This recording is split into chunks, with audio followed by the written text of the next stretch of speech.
शिवपुर गांव में एक बहुत ही पुराना पेड़ था जिस पर एक कौवा और कोयल दोनों रहते थे। एक बार दूसरे गांव से आए दो युवक उस पेड़ के नीचे आकर बैठ गए। कोयल अपनी मधुर आवाज में गाने लगी।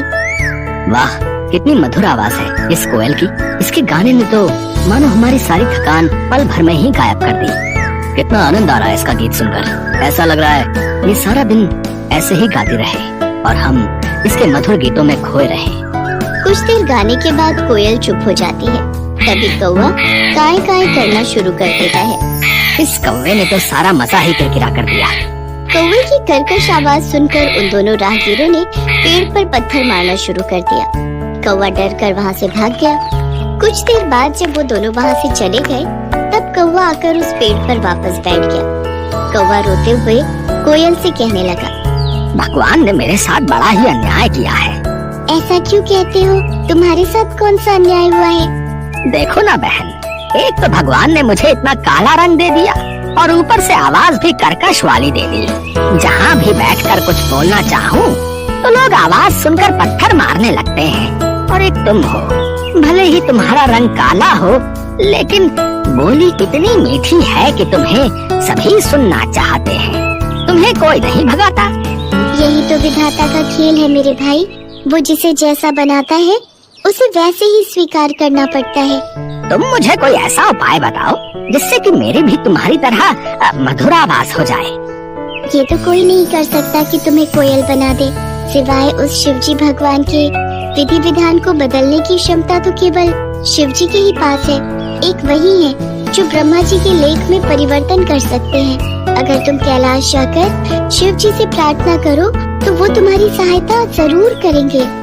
कौवा वहाँ से उड़कर 2 दिन का सफर तय करके कैलाश शिवजी के पास पहुँच जाता है। प्रणाम प्रभु।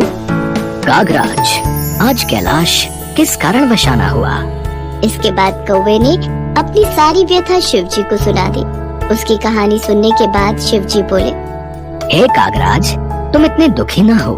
तुम जैसा चाहते हो मैं तुम्हें वैसा बना दूंगा, किंतु मैं चाहता हूँ कि कोयल बनने से पहले तुम एक बार कोयल से जाकर पूछ लो कि वो कितनी सुखी है। शिवजी की बात सुनकर कौवा कोयल के पास जा पहुँचा और उसको अपनी और शिवजी के बीच हुई सारी बात बता दी। फिर कोयल उससे कहने लगी, भैया, मेरी आवाज भले ही मीठी है पर रंग काला है। अंधेरे में मैं दिखाई नहीं देती। मुझसे अच्छी जिंदगी तो हंस की है जो कितना सफेद है। सभी देखना चाहते हैं उसे। सारा दिन सरोवर में रहता है, कितना सुंदर लगता है। हर कोई उसे देखना चाहता है। कोयल की बातें सुनकर कौवे का मन बदल गया और वो फिर शिवजी के पास पहुंचा। प्रभु, अब मुझे कोयल नहीं बनना। वो तो अपनी जिंदगी से खुश नहीं है, किंतु हंस जरूर अपनी जिंदगी से खुश होगा। ठीक है, मैं तुम्हें जरूर हंस बना दूंगा, पर एक बार जाकर तुम हंस से पूछ कर आओ कि वो कहीं अपनी जिंदगी से दुखी तो नहीं है। कौवा एक बार फिर उड़कर हंस के पास पहुंचा। भाई, मैं तुमसे कुछ पूछना चाहता हूँ। पूछो भाई, क्या पूछना चाहते हो? तुम तो अपनी जिंदगी में बहुत खुश होगे ना? नहीं भाई, मुझे हमेशा डर लगा रहता है कि कहीं कोई मेरा शिकार न कर ले। लेकिन तुम्हारा शिकार कौन करेगा? आजकल हर कोई पानी में रहने वाले पशु पक्षियों को मारकर खा लेते हैं। मुझे तो हर समय यही डर लगा रहता है कि कहीं कोई मुझे मार न दे। यही मेरी जिंदगी है। सच कहो तो जिंदगी तो तोते की अच्छी होती है, हरा हरा रंग और लाल लाल चोंच। हंस की बात सुनकर कौवा तोता बनने की ख्वाहिश पाल लेता है और वो शिवजी के पास जाकर कहता है, प्रभु, मुझे तोता बना दीजिए।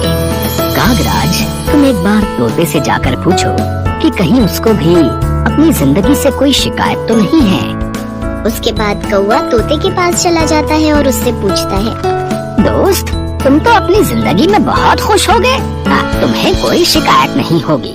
तुम अपनी इस चोंच से स्वादिष्ट खाना खाते हो।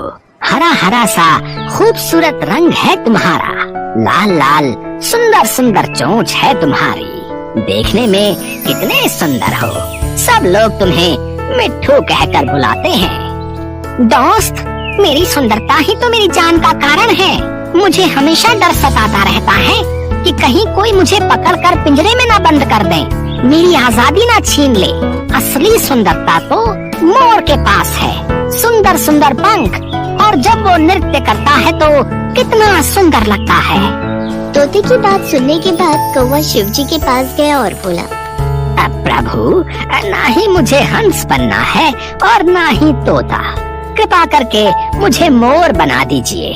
मोर तो अपनी जिंदगी से बहुत खुश होगा। कागराज, तुम एक बार मोर से भी पूछ लो, उसे कहीं अपनी जिंदगी से कोई शिकायत तो नहीं है। कौवा मोर को ढूंढने गया, लेकिन वो उसे कहीं दिखाई नहीं दिया। फिर वो उसे चिड़ियाघर में मिलता है। भाई, तुम दिखने में कितने सुंदर हो।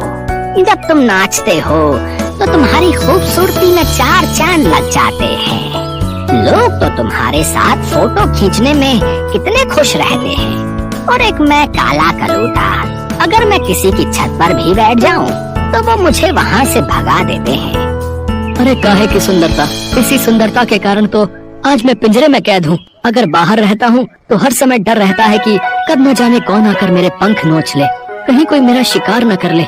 सबसे अच्छी जिंदगी तो तुम्हारी है।